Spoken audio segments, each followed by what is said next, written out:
And so we say to our white brothers and sisters, don't tap into the guilt of perhaps your ancestors owning slaves.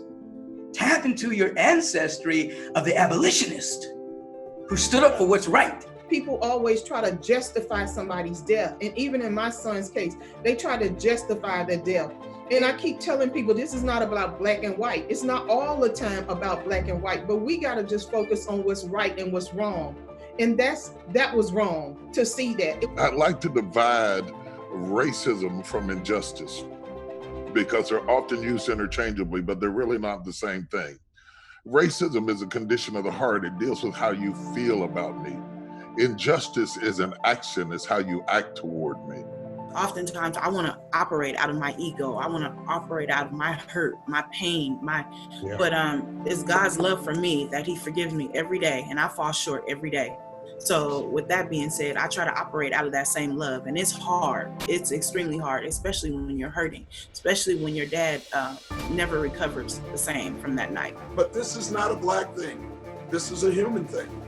And so we have to have humanity. I challenge anybody to say, that's not worth fighting for. I challenge anybody to say, that's not what makes America great. I challenge anybody to say, that's not what makes America the great beacon of hope and justice for all the world to marvel. Even though the headlines will say black musician converts 50 Klan members, 200 Klan members, or whatever they say, no, I did not convert those people. I am the impetus for over 200 of white supremacists getting out of those organizations. But what I do is I plant a seed and I nourish that seed and they end up converting themselves. Every modality on the planet we need to use. When the public hears and acts, as I said, ability and will creates action that we perhaps have never seen in our lives thus far. This is the time we must act and we will act. That's who we are as a nation.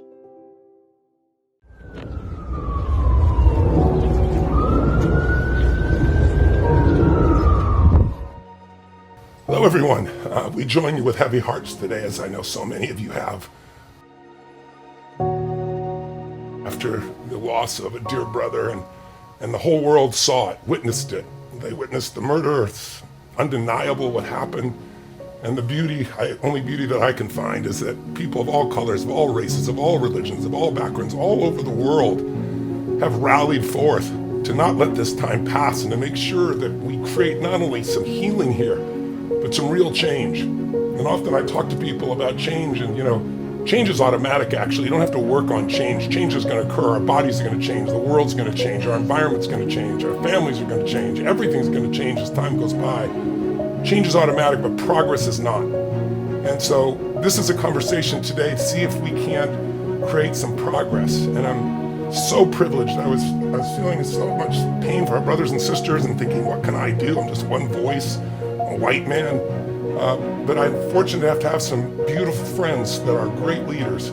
They're conscious leaders. They're people who are passionate and focused on true justice, but also are heartfelt in their approach.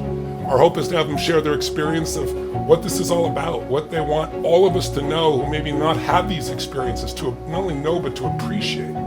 And most importantly, call what can we do to make real progress? What can we do to make lasting change that truly matters and change the quality of life and ends this nightmare that's been going on for more than decades, for centuries plus, for African Americans and for others of different races and different colors and different creeds and different backgrounds and different religions. It's really about not pointing fingers here. It's really about what can we do to bring back unity and love and compassion and connection to one another, and what can we do to move forward?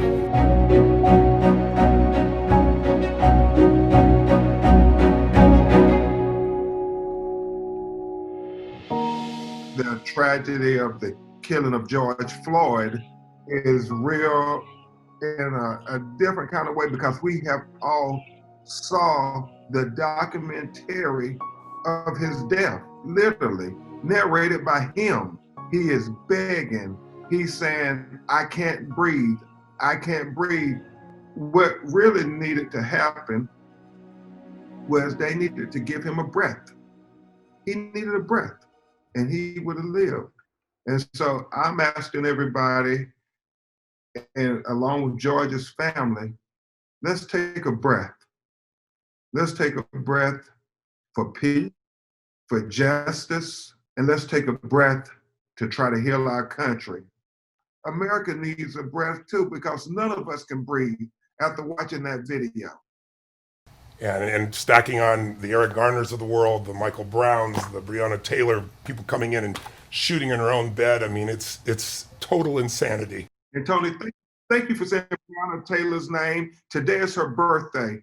She would have been 7 years old. And so thank you so much for not letting her name get lost in this conversation. And thank you for all those that you've defended and put your life on the line for, and for your courage, brother. You're a truly amazing man, and we all have enormous respect for you as a man, as a lawyer, and as a soul. Let's step into Martin Luther King III. I have a dream that my 4 little children will one day live in a nation where they will not be judged by the color of their skin, but by the content of their character. I have a dream today. Martin, your father talked about his dream, over half a century ago. But I'd like to hear from you. Where do you see we are, and how are we doing on your father's dream, and what has to change from your perspective? I'd love to hear. This is an opportune moment for the United States of America. 52 years ago, Black men had signs in Memphis shortly before Dad was killed, saying, "I am a man." All they were asking was, treat us with dignity and respect and like human beings. 52 years later, Black people and white people and Latino and Hispanic people and others are standing with signs that say, Black Lives Matter. Again, requesting dignity and respect and treating people like human beings. We know that we are a much better nation than the behavior we're exhibiting. Yes, we've seen a lot of violence during this period, or some violence, I should say. Overwhelmingly, we've seen nonviolent demonstrators. Dad said that violence is the language of the unheard, which means that he never condoned violence, but he understood, as I think many do around the nation and the world, the conditions that have caused this.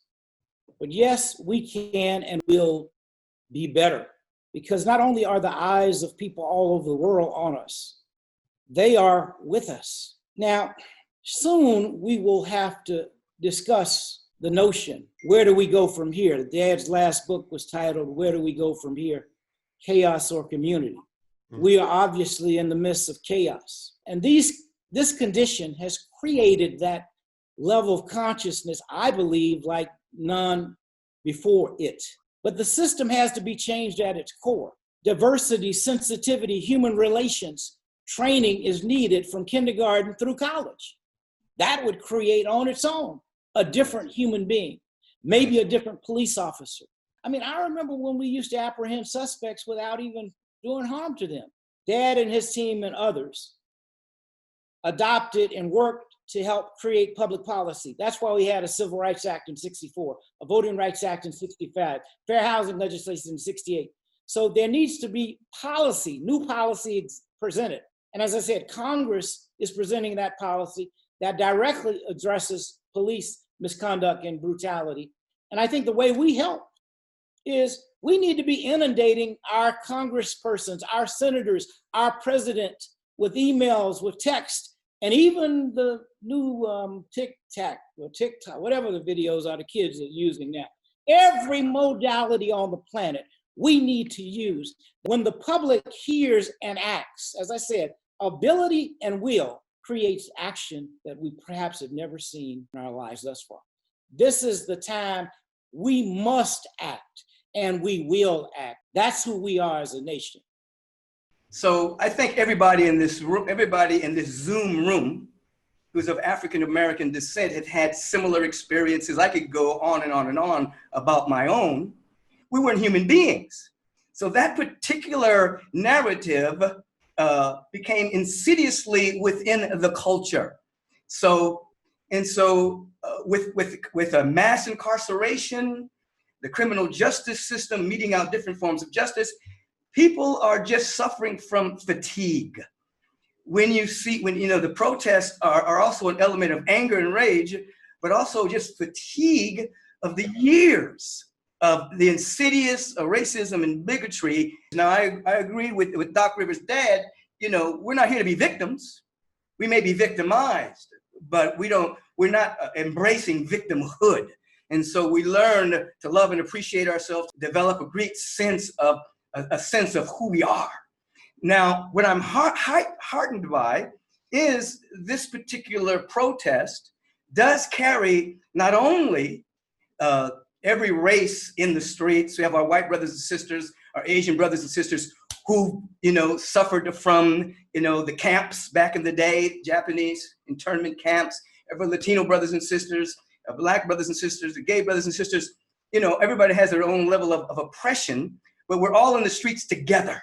And our white brothers and sisters are now hearing and saying, wow, this is systemic. This is endemic. This has been going on a long time. Something must change because Black people are not going to deconstruct racism. It's going to be white people and Black people and all of us together that deconstructs it.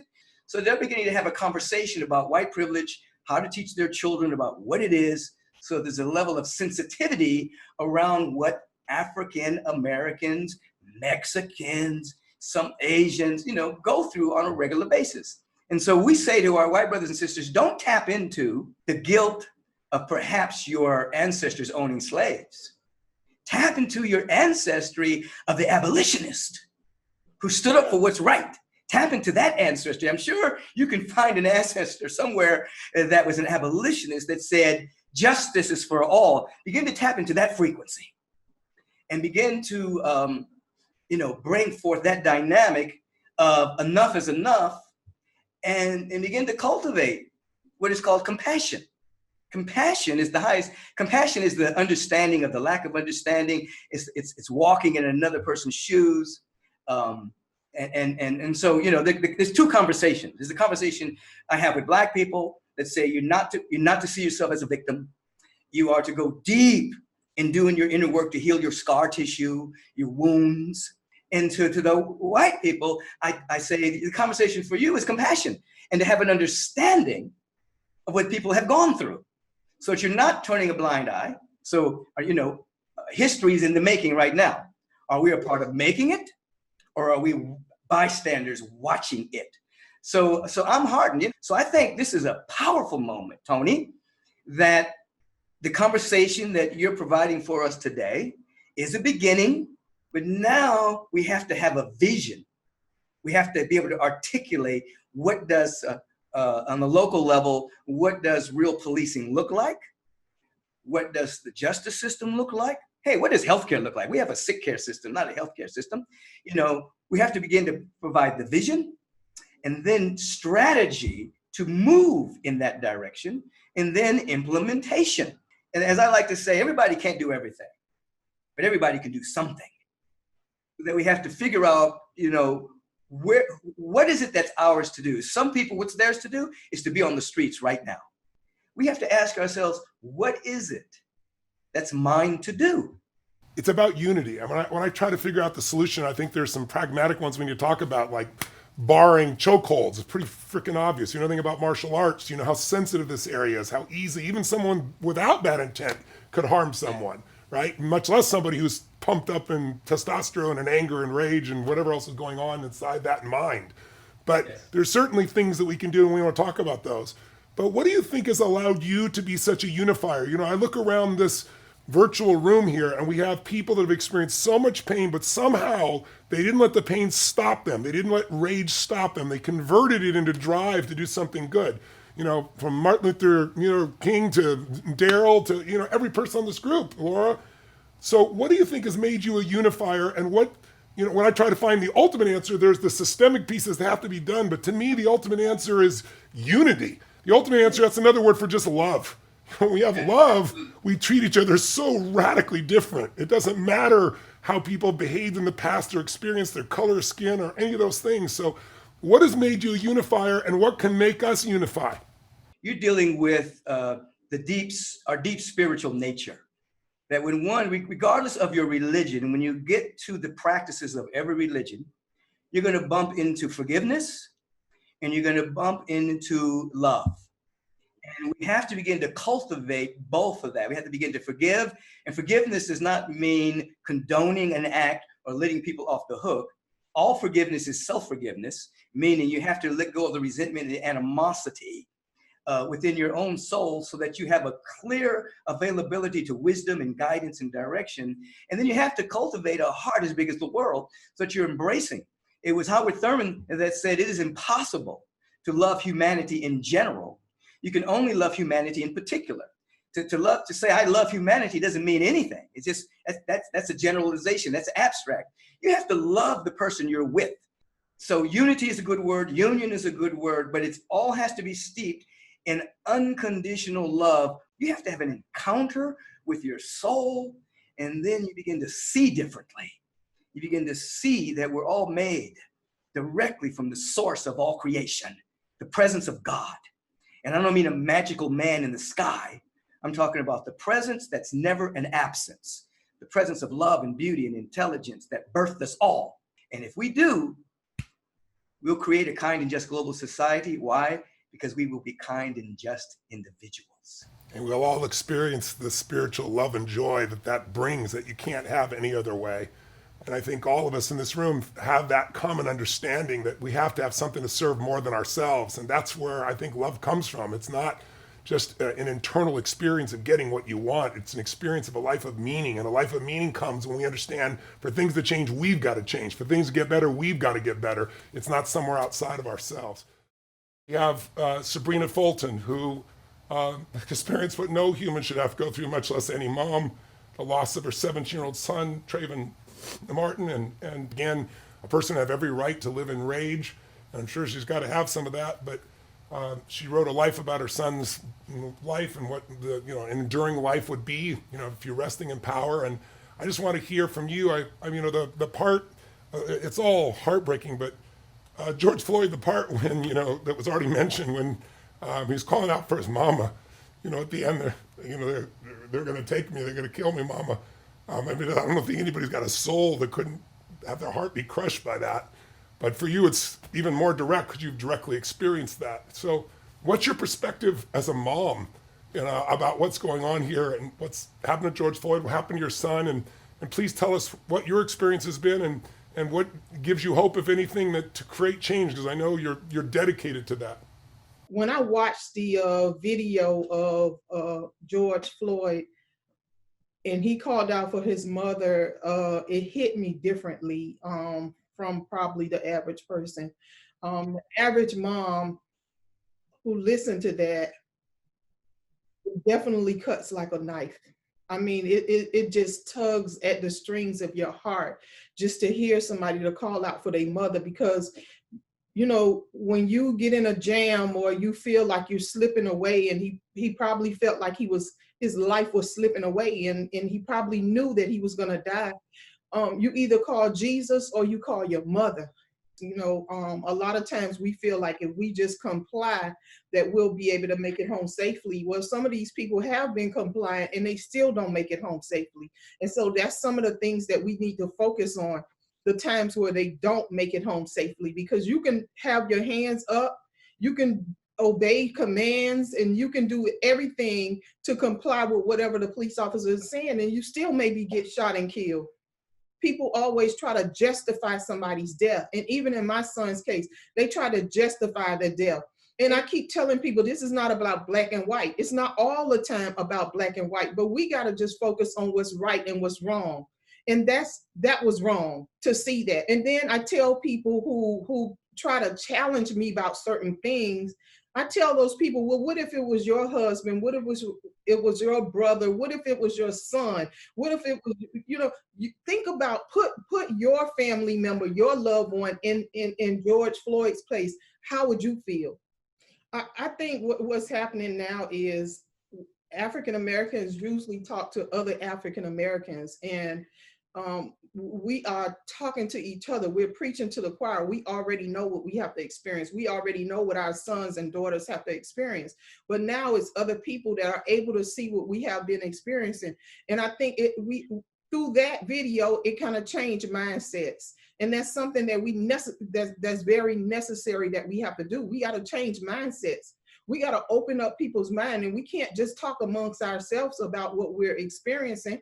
We have to talk to other people about what we're experiencing. People are never going to, they're never going to feel what we feel as African Americans, but you certainly can be compassionate. You can certainly support us based on what you saw. And so I know it's not going to change the world. I know it's not going to miraculously, you know, change somebody's life and, oh, I'm changed forever. But at least we see progress with them standing together with us joining forces with other nationalities, other countries. You know, people really didn't believe what was going on here in the United States. Look what happened in Brunswick, Georgia with Ahmaud Arbery. Those 3 guys, after he was dead on the ground, they went home and got in their beds. Nothing happened to them for months until we started protesting, until we started speaking out, until we started making comments and causing a few problems. Okay, now they're arrested. Then the same thing happened with Breonna Taylor, who was shot in her own home. They arrested the boyfriend. Like, how could that happen? I know beyond a shadow of a doubt, if TRAYVON had shot the person who killed him, TRAYVON would have been arrested right there on the scene. So why is it different standards and different policies on a universal level for African American people and people of color? I'd love, Doc, I mean, you have a unique perspective because, you know, athletes, Black athletes in this country are cherished and honored. And then they take off their uniform and they go in places and they can be treated like shit. That's the nicest word I can come from, but I'm sorry, but it is. It's just absurd. I'd love it if you'd share with us. And also, I know your father, I mentioned earlier, was a 30-year veteran from the Chicago Police Department. So yeah. I think you have both sides of it. I tell our guys all the time, we live in a fake world. We live in an unreal world when we have our uniforms on. And then when we take them off, if we're not dressed right or if they don't recognize you, then we go back to being Black, to be honest. And so they do see both sides of it, Tony. And this whole thing for me as a coach of 15 Black men has been another teacher. You know, I'm humbled, number one, to be on this panel. We have a mother of a slain son, a brother of a slain brother, and a son of a slain father. I keep hearing about this conversation that we should be having. And as a Black man, we've been having this conversation. We've been having this conversation for so long. And what we need is action. We need to change habits. For me, we need education. I feel compassion for everybody. But when a Black boy goes to jail for, a little bit of weed and he's in there for 10 years, they don't tell his story. You know what, Tony? It's not that we smoked more weed than you did. We bought it from you. It's just that you had better lawyers. You knew who to call. You knew what to do. Just because your father smoked dope at 17 or 18 doesn't mean he ought to still be locked up at 40. In some of our states, the judge can get high, and we still haven't got the guys out of jail who went into jail for doing the same thing that we're now legalizing. Emptying out the jails that we have built for big business from nonviolent crimes sends our fathers back home to raise their sons. When white kids or white people, I'm not sure you can handle this, but when white brother, give it to us. When white people have a drug problem, it's considered a sickness. It's considered a sickness. When Black people get on drugs, we're criminals. When your kids get on drugs, they're patients. We love our kids like you love your kids. Our women want our men to come out of jail. Our little boys need their fathers back. They don't say that this kid grew up in poverty, unequal education, and he was hopeless and joined the game because he saw no other hope. And to me, like, we have to do more than have a conversation. We need that. But we have to take action and we have to change habits, but we have to educate. And education is so important. We have to educate ourselves. And I'm not talking about school education. I'm talking about education on how we got here, because that's where you'll start having compassion. I've been asked, how do I educate myself? What should I need to do? And you go read, you go find, you go research. But for kids, we just have to educate them, because you're right. Racism is not an inborn act, it's taught, right? And so, and sometimes it's not even taught. It just happens because you're in a house of someone who doesn't know, a Black person, or doesn't know the history of this country. I really believe, like, if we teach more, we'll do more and understand. And I do think this is a call right now to do it, but we have to do this much longer than a protest. Everybody on this panel have seen protests in their lives, and we've seen little change, all right? So we have to get involved, and we have to stay involved. I think that's the key. But this is not a Black thing. This is a human thing. And so we have to have humanity. My dad was a good cop, and he always said, one thing that a good cop hates is a bad cop. Bad apple thing, that's true. We understand in society there are bad apples, but when bad apples happen, they have to be persecuted. My dad always said one thing, there'll be no victims in the Rivers house. He always said, but you are going to get victimized. And when that happens, you have to keep pushing, but you can't stop, because then they win. It's great to honor your father and all that he brought to you, because I also think that's where it all begins. It doesn't just begin in schools. It begins with fathers and mothers who step up and tell the truth about the diversity of life, the beauty of life. I mean, if you want to know what the universe or God loves, you go to the forest, and what do you see? Everything is different. Every twig, every tree, every branch, and that's the beauty. But somehow along the way, with tribalism and mentality, the mind gets in the way, and people are suspicious of what they don't understand and they don't have an experience of. Oftentimes I want to operate out of my ego. I want to operate out of my hurt, my pain, but it's God's love for me that he forgives me every day, and I fall short every day. So with that being said, I try to operate out of that same love, and it's hard. It's extremely hard, especially when you're hurting, especially when your dad never recovers the same from that night. A lot of people don't know, but my dad was awarded with an amazing job that he was celebrating that night, a construction company. And so when he noticed the police were behind him, he ran for the same reason everybody else runs. And then he posed the question, and a lot of people say it was a statement, can we get along? It was actually a question. And he was asking America, can we get along? Can we stop making it hard? The part that bothers me the most is I want to dislike cops. However, I am blessed to have about 4 solid friends that are police officers. One of my grandfathers was a Los Angeles sheriff, and he's a great man. So I can't say all cops are bad, but I do have a hardening in my heart. I'll be completely honest with you. I have a hardening in my heart, because there's no way that people's lives should be taken for the color of their skin, and you haven't even gotten the chance to get to know these people.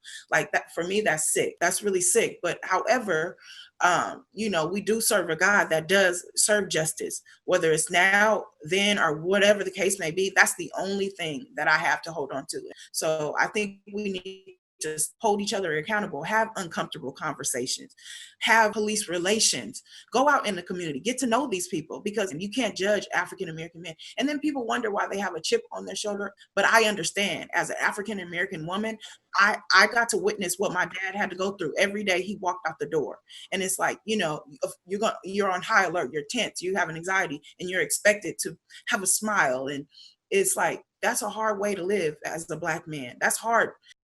I'd like to divide racism from injustice, because they're often used interchangeably, but they're really not the same thing. Racism is a condition of the heart. It deals with how you feel about me.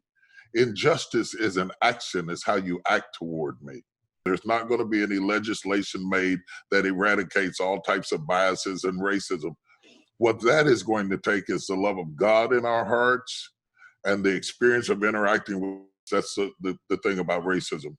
What brings us all around this table and what makes us all have so much fraternity around this table is injustice. When we talk about white privilege, a lot of white people get offended, but let's go back and understand that the Constitution describes us as being 3/5 human. So we have always had to fight for humanity. And let's be clear, Tony, we are not saying that all of our people are right or good, don't make mistakes, and don't need to be arrested. That's not true at all. We all know that's not true. What we are saying is we are people too, and we should not be tried and executed on the sidewalk. This is real for me. I grew up going to colored bathrooms and drinking from colored water fountains and watching my father go to the back door of restaurants to get something to eat. And if it had not been for Martin Luther King's father, my father would still be at the back door of restaurants trying to get something for his kids to eat that he had to eat in the car. My great-grandmother was a slave. She died when I was 10 years old with a brand on her back. Our history is not so long ago. It was just yesterday.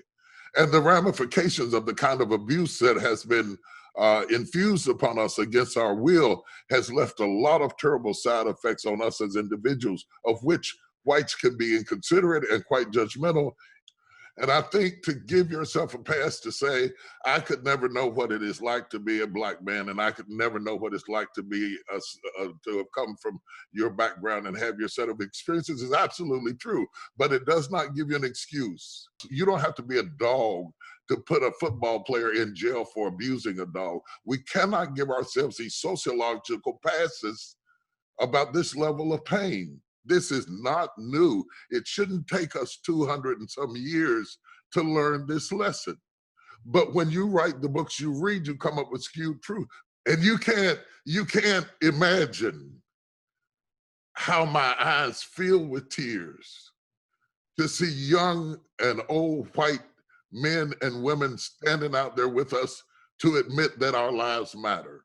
If you want to do something better than that, stop funding the campaigns of people who think it's okay to kill me. Hold them accountable.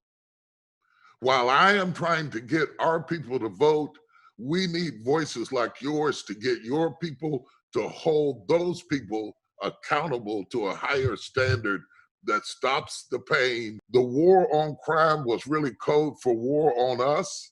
Both Democrats and Republicans have participated in it. And just because it's your party doesn't mean you don't need to correct it. I went through and made a list of just the last 10 years. And then I looked back and said, let's go through the last 4 presidents. And, you know, there's 2 of those administrations were Democrats, 2 were Republicans. And we've seen this continue to happen no matter who's in charge. So I really believe it's up to us. We are better than this. And we've got to take this momentum and not let it die. What do we do to make sure this momentum does not stop? And once and for all, we finally produce lasting change? We need to listen to all types of news, not just the news that reinforces what we believe. We need to watch other kind of movies. We need to read each other's books. We need to be the family God created us to be. There is no way, I'll say this and shut up, there is no way in God's green earth that I could see Tony Robbins on the side of the road and put my knee in his neck, or let anybody else do that, and me not fight them to the death. As white as you are, and as Black as I am, I would go down to the floor fighting for you. As I would for you, brother. As you know in your soul, as I would for you. Everything where the floor was level and the rules were clear, Black people excelled at it. Basketball, the floor was level and the rules were clear, we did good. Football, the floor was level and the rules were clear, we did good.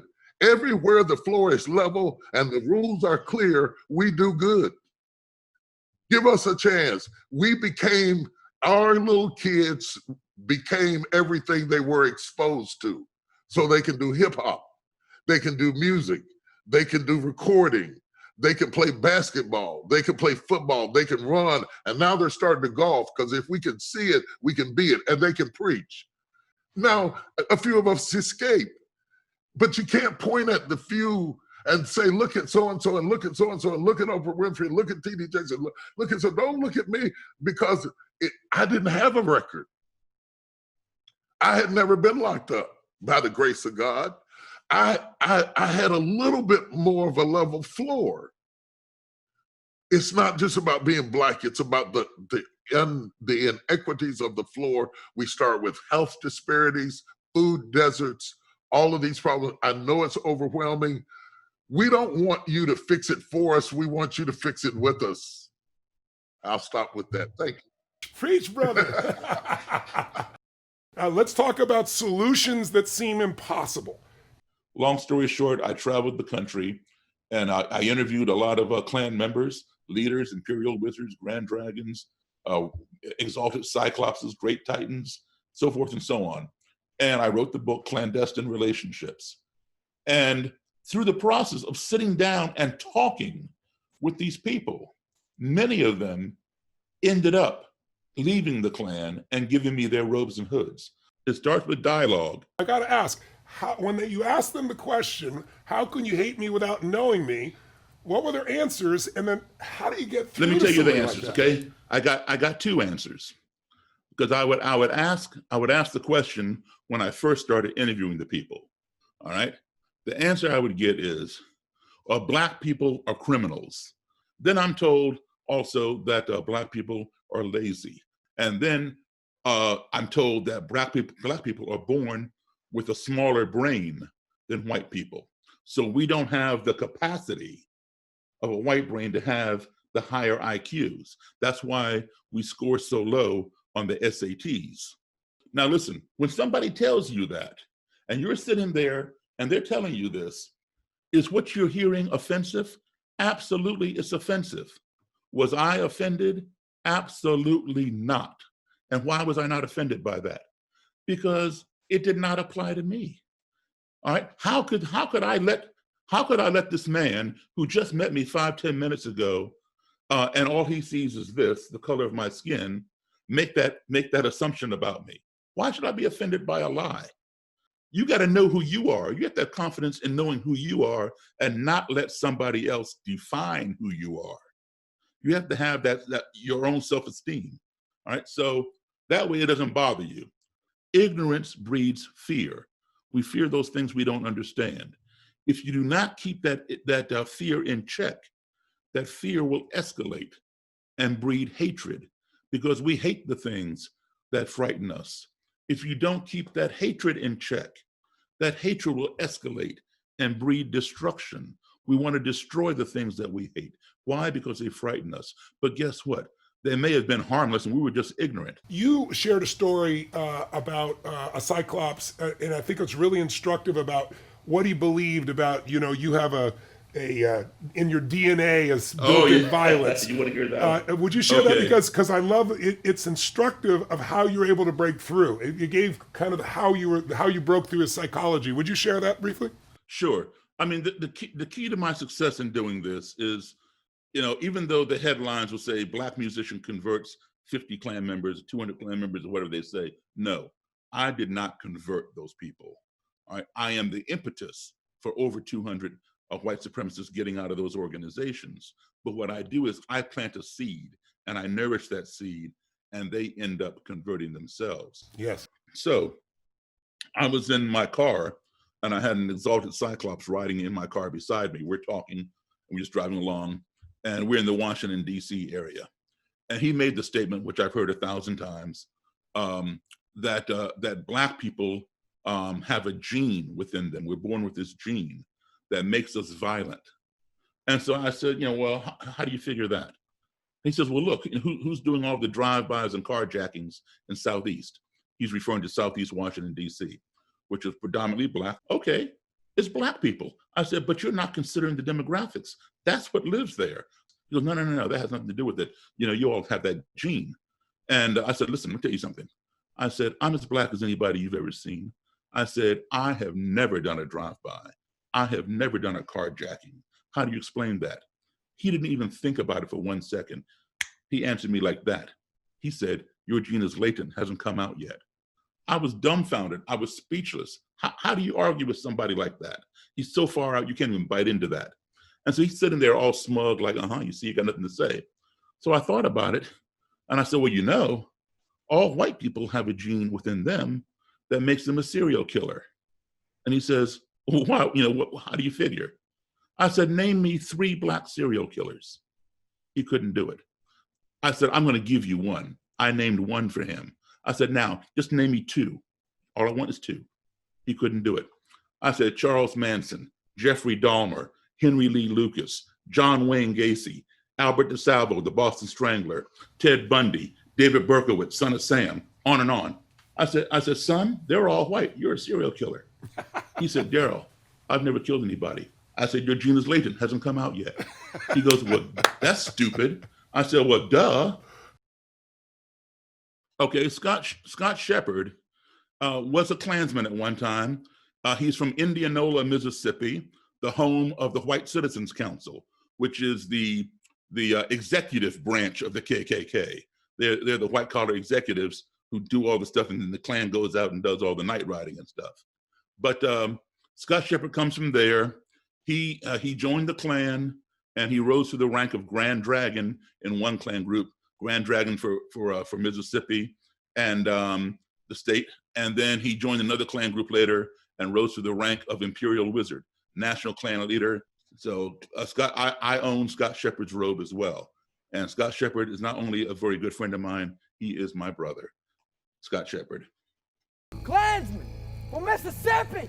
Mississippi! Klansman for America! For America! Like he said, I was born in Indianola, Mississippi. And I was born in a family that was a very violent alcoholic father. And there was a lot of things that I saw when I was growing up. During this time, I didn't have any self-esteem. I was embarrassed. I didn't have any self-esteem. I was angry, full of anger.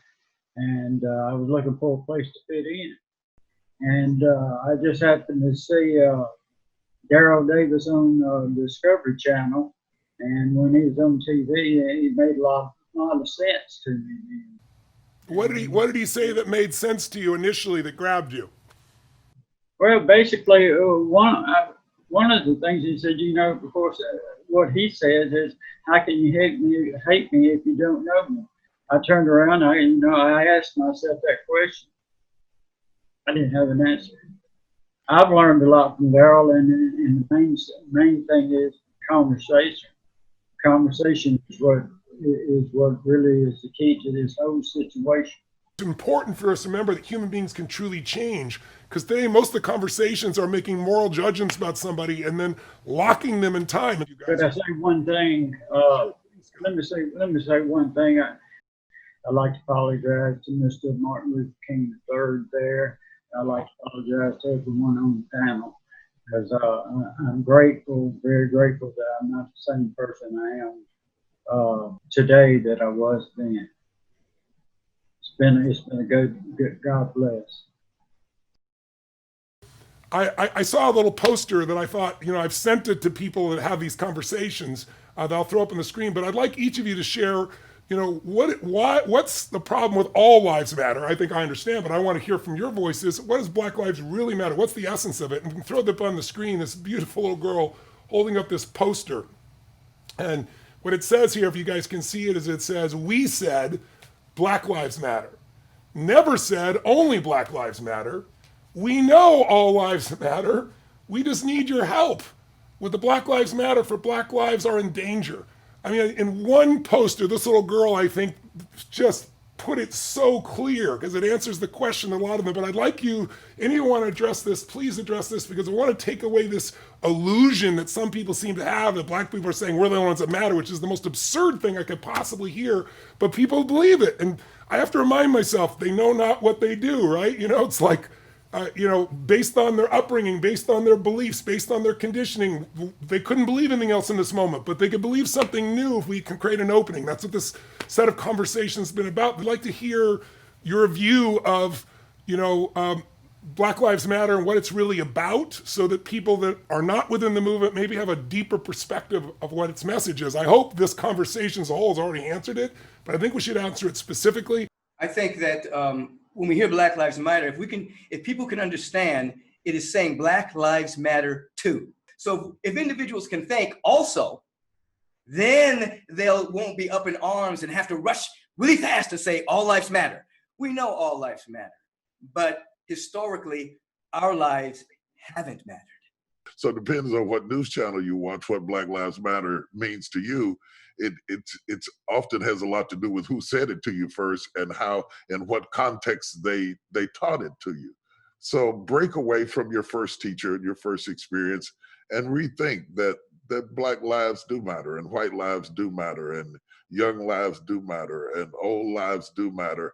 And let's name it each time that it's threatened, rather than to throw it all into the soup and act like all lives are being threatened simultaneously. 2 years from now, we might be talking about all lives matter.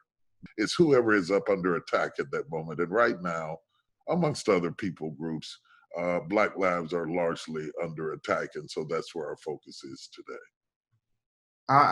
Civil rights law, I've represented dozens and dozens of families of Black and brown people who have been killed by the people who are supposed to protect and serve them.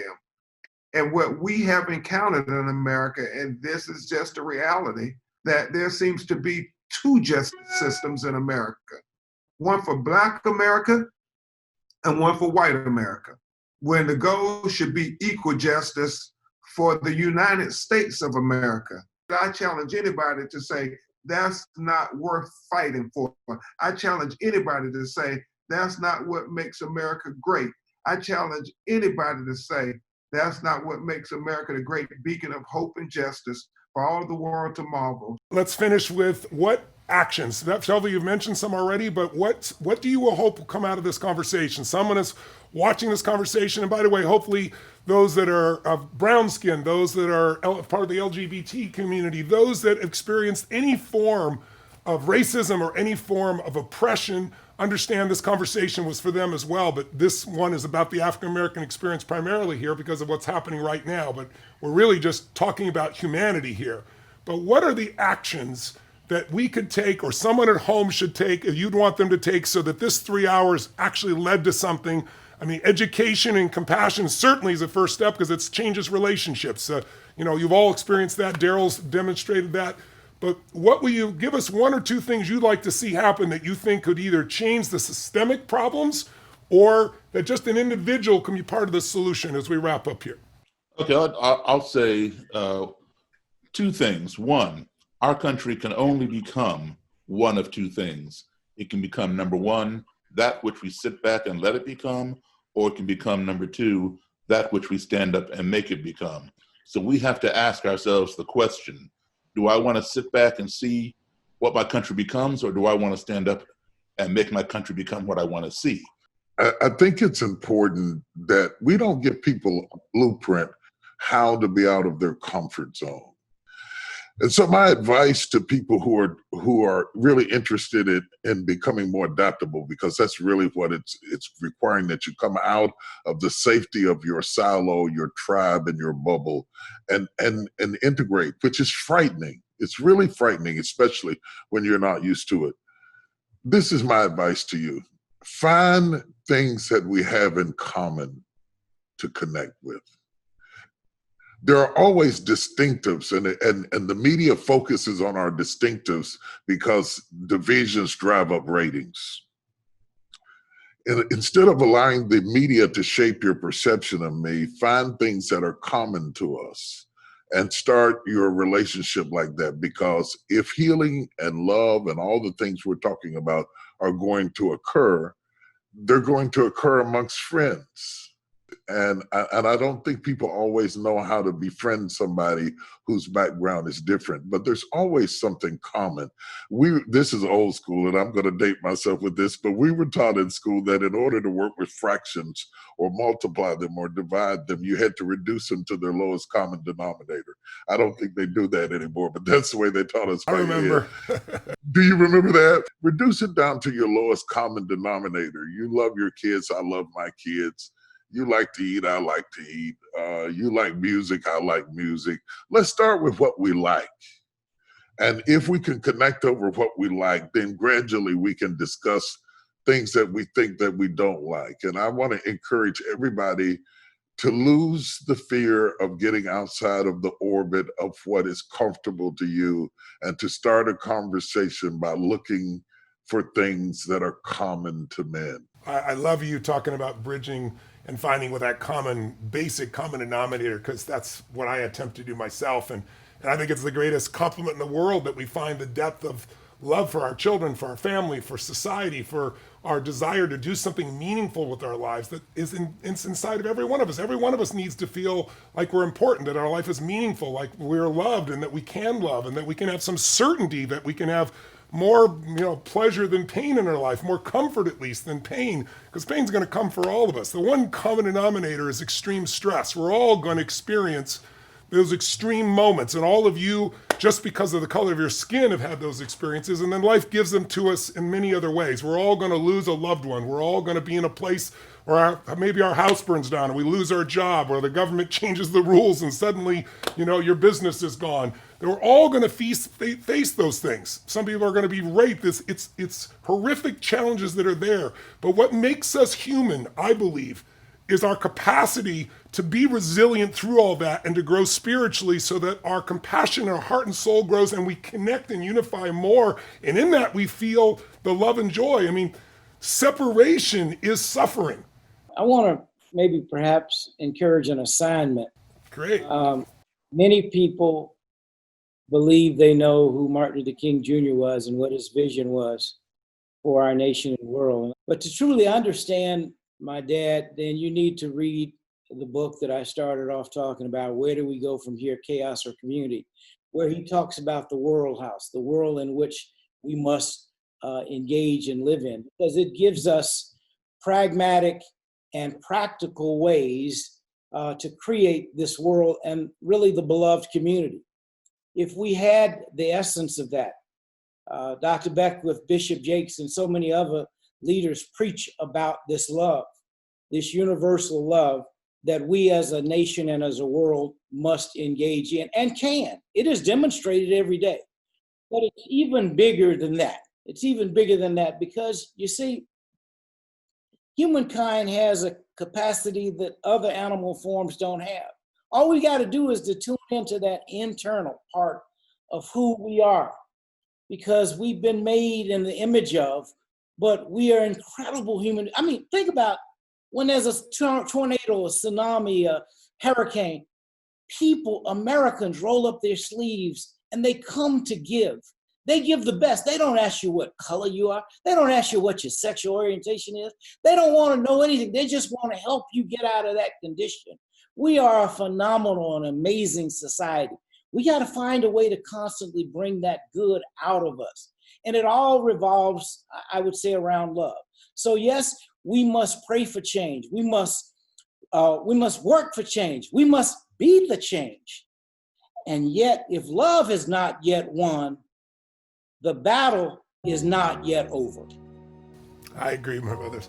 I cannot thank you all enough. I know I've said this so many times, but I love you all. I love your souls. We are in a moment in history in which a change can be made, and you've all spent your lives to get to that point, and you've all suffered immensely. But again, out of suffering, some good must come, and out of your suffering, I promise you I'll do everything in my power to get this out to as many people, as well as be, a heartfelt example of that myself. So I just want to say, I don't want to presume to speak for this group, particularly this group is extremely articulate and intelligent as they are, but I think it would be remiss of us not to personally thank you as being a catalyst that brought us all together to have the kinds of conversations that would feed the nation. You have to be a very broad and bright and progressive person to have the capacity of love to throw your arms out in the middle of such turbulent times and bring us together. And I don't want you to be the one who thanks us without knowing how deeply and how sincerely we thank you for being just who you are. Well, it's my honor. I was going to say the same thing, Bishop. As I saw the video that you put out, Tony, and your emotions were very, very raw, very sincere, very heartfelt in what you were feeling during this time. It really moved me. I think the last couple of weeks, I probably cried more in the last 2 weeks than I've cried in a couple of years. And to feel you resonate with the pain that all of us are going through really touched me at a very deep level. So along with the bishop and everyone else, I also want to thank you for being the place through which this galvanized into this conversation that will be moved to more love and more action. Thank you. Love you all. Thank you. It's my honor. You're all humans of such incredible goodness. And I know it'll inspire people to find the goodness that's already alive inside them and maybe wake it up even a bit more. God bless you all. I look forward to seeing you sometime soon.